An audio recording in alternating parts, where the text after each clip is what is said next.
When the news broke that Donald Trump had called a secret meeting with several African diplomats in Dubai, whispers filled the corridors of Ouagadougou's presidential palace.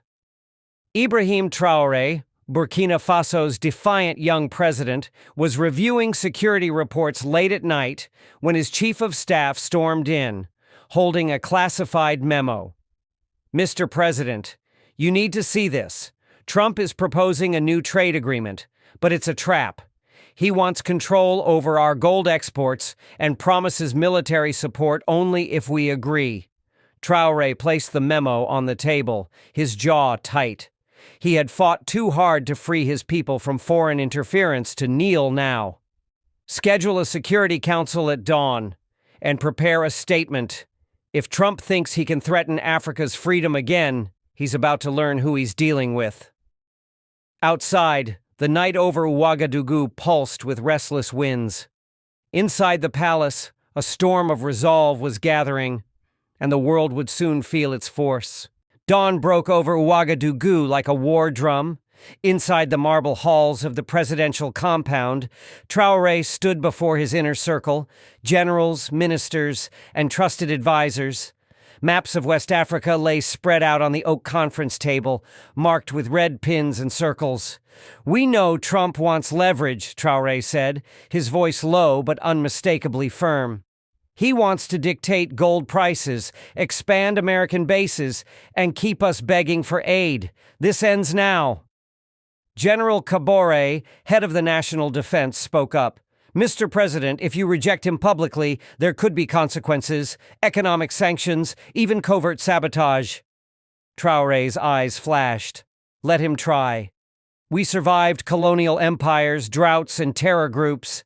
We will survive Trump's threats, too." He paused, scanning the determined faces before him. "Prepare the military for elevated security. Mobilize border patrols, and leak a controlled message. Burkina Faso will never sell its dignity. Not for gold, not for guns." In that sunlit room, a nation's defiance took shape, and across the ocean, Trump's advisors realized they had underestimated Traoré once again. News of Traoré's declaration spread like wildfire. In Washington, Trump slammed his fist on the Oval Office desk, scattering briefing papers and startling his advisors. "He's bluffing," Trump barked. "No African president dares push back on the United States, not on my watch." But behind the anger, an unsettling truth lingered. Traoré wasn't bluffing. Burkina Faso's stockpiles of gold and critical minerals made him too important to ignore, and too independent to control. That evening, an emergency strategy meeting unfolded at the White House. CIA analysts, Pentagon officials, and economic advisors debated next steps. Options floated through the room like daggers: economic sabotage, diplomatic pressure, covert influence campaigns. Trump listened, arms folded, jaw clenched. Then he pointed at his security chief. "Send him a message. Make him feel the weight of turning his back on America." Meanwhile, in Ouagadougou, Traoré walked through the presidential garden, his mind turning over every possible trap. He knew the storm was coming, and he was ready to meet it head-on. Before dawn broke over Ouagadougou, Traoré convened a clandestine council in a secure underground chamber beneath the presidential palace. Generals, intelligence chiefs, and trusted ministers sat around a steel table, their faces drawn but resolute. Traoré's voice was calm but sharp as a blade. "Trump won't sit idle. He will squeeze us economically and politically, perhaps even worse. We must fortify every border, secure our communications, and tighten our alliances." General Samake, an old comrade from Traoré's revolutionary days, leaned forward. "Mr. President, our people stand ready. But if America cuts our trade lifelines, our economy will bleed. We must plan for rationing, stockpiles, and foreign partners willing to defy sanctions." Traoré nodded. "Then we do it. Africa must show that we bow to no empire. If Trump wants to test our resolve, let him come. We will not crumble." Word of Traoré's secret war preparations leaked to international media within hours. Global headlines screamed, "Burkina Faso defies U.S., prepares for economic siege." Across Africa, millions watched, some in fear, many in awe, as one leader dared to say no to Washington. At the White House, the mood was anything but calm. Trump, surrounded by hawkish advisors and furious economic strategists, slammed his palm on the Situation Room table. Who the hell does this kid think he is? Blocking our companies? Preparing for a war? I want options, military, economic, covert, now! His national security advisor spoke carefully. Mr. President, a direct military strike would ignite outrage across Africa and beyond, but we can isolate him, freeze foreign assets, block aid, stir opposition inside his own ranks. Trump sneered. Do it all, and leak it. I want him to see what happens when you spit in America's face. Meanwhile, in Ouagadougou, Traoré addressed his nation on live television. His words crackled through radios and cell phones in mud huts, city apartments, and market stalls alike. They threaten us with poverty. They threaten us with force. But we choose freedom over fear. Let the world watch. Burkina Faso will not bow. In dusty village squares and crowded urban streets, cheers erupted. Women ululated. Men raised fists, a defiant chorus echoing across a continent. While the world debated the brewing crisis, covert teams from both sides were already moving. In Washington, a special task force convened in a secure bunker.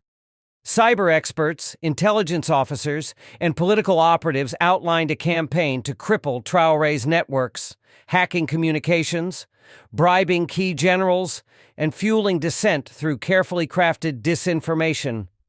Meanwhile, in Ouagadougou, Traoré met with a trusted circle of ministers and loyal army commanders deep inside a concrete war room beneath the presidential palace.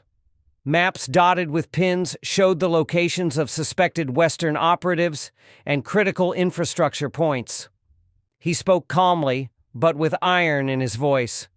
We won't wait to be strangled slowly. We expose their lies. We defend every inch of this land, and if they come for us, they will regret ever setting foot here. His intelligence chief leaned forward. Mr. President, we intercepted coded messages from American contractors working with opposition groups. We can neutralize them, but we must act tonight. Traoré nodded once. Then do it, quietly. Africa does not belong to foreign hands. That same night, Ouagadougou did not sleep. Under a moonless sky, Traoré's special units moved like ghosts through quiet neighborhoods and abandoned warehouses. Small teams raided safe houses where foreign operatives had been gathering weapons and cash. In one warehouse near the outskirts of the city, a firefight broke out when mercenaries resisted arrest. Shots echoed into the darkness. But within minutes, Traoré's elite commandos had seized the ringleaders and confiscated crates of smuggled ammunition marked with foreign logos. By dawn, state media announced the arrest of dozens of external agents conspiring to destabilize the nation. Images of captured weapons and blurred faces flashed across screens, fueling a wave of national outrage. In Washington, Trump received the reports before breakfast. Furious, he slammed his fist on the briefing table. How did that African captain outmaneuver us again? Double the pressure, leak fake stories, hit their currency, sanction their partners. If he wants a fight, he'll get one. But Traoré was already 2 steps ahead. He broadcast a defiant message to the world. Burkina Faso stands free. We do not kneel. Any hand raised against our people will find this land ungovernable. Crowds poured into the streets, chanting his name, waving flags, daring any foreign power to test their resolve. As the sun rose over Ouagadougou, Traoré gathered his inner circle inside a heavily guarded conference room beneath the presidential palace. Maps covered the walls, marked with red pins, showing suspected enemy strongholds and supply routes. Maurice Sankara, back from semi-retirement, leaned over the map. Mr. President, we neutralize the mercenaries here, but there are rumors Trump's backers are funneling funds through neighboring borders. We need to seal them tight. Traoré nodded. His eyes, red from sleepless nights, burned with resolve. mobilize border patrols, drone surveillance, and community militias. If any agent crosses our soil again, they vanish permanently. Meanwhile, in Washington, Trump's advisors urged caution. Mr. President, the international community is watching. If we push too hard, it may backfire. But Trump waved them off. I don't care. That little soldier embarrassed me on live TV. He wants a war of nerves? He'll choke first. Traoré had other plans. That evening he appeared on a live broadcast beamed across Africa and the diaspora. His words were calm, but each sentence cut like steel. We Africans are done fighting each other for foreign interests. Let this be clear. Burkina Faso will bleed if we must, but we will never crawl. His speech ignited a fire across the continent. Students, farmers, soldiers, all chanting in unison. We stand with Traoré! Under the cover of darkness, armored trucks rolled through dusty backroads near Burkina Faso's northern frontier. Inside, special forces loyal to Traoré checked their weapons and whispered final prayers. Their mission: intercept a convoy carrying weapons and funds allegedly linked to Trump's clandestine network. At the same time in Washington, Trump's closest strategist slammed a fist on a mahogany desk. Sir, Traoré's countermeasures are bleeding us dry. He's turning local warlords we paid into his informants. He's too unpredictable.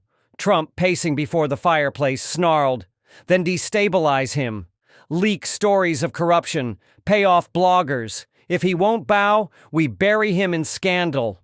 Back in Ouagadougou, Traoré sat alone in his war room, rereading intercepted communications. His advisors knocked hesitantly. Mr. President, the raid succeeded. We seized crates of American dollars, satellite phones, encrypted laptops. A weary grin flickered across Traoré's face. Good. Release the photos to every news outlet tonight. The world should see who funds chaos in Africa.